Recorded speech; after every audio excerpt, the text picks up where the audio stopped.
Before you socialize, before you train, it's so key to build trust. Trust is the necessary component, especially if you're adopting an adult animal or a shy, nervous, or anxious dog.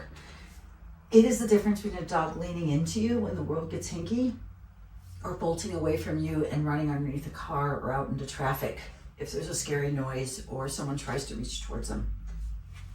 Building trust takes time. Building trust takes different amount of time for different people in the family. Building trust looks like not bringing your dog to too many places. This is the time to kind of stay in the environment. Let them get to know the neighbors, their typical walking routines, who they're going to get to know in life. This is the time to kind of let them get to know the vibe at your household, the other households they go to, maybe some friends. They get to know them and they take the time to get to know them and trust and get their footing underneath them. The second thing we want to do is get to know their coping signals. If she starts getting nervous, I need to tune into that and get her out of the situation. But that means I need to know what her nervous signals are. Does she start drooling? Does she start licking her lips? Is she a girl that starts yawning over and over again? Or does she catch invisible flies? There's a bunch of different coping signals out there. What does your dog do?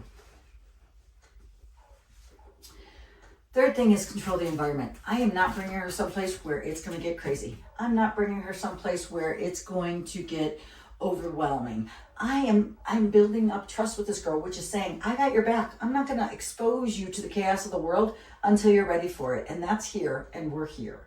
And so right now, while we're building trust, I'm going to bring her to places where if it does get a little loud or a little crazy, I can get the heck out of Dodge pretty darn quick, and she's totally fine with it.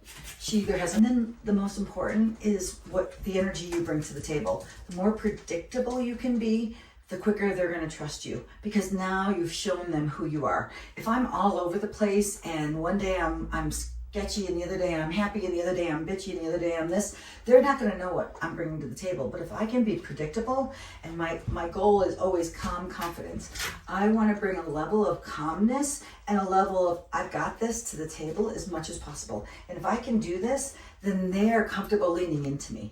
I'm not sitting here going, oh, I don't know what to do. I don't know what to do. I'm sitting here going, we got this. I don't know what to do, but I'll figure it out. That's calm confidence. Not necessarily having the answers, but knowing you can get to the answers.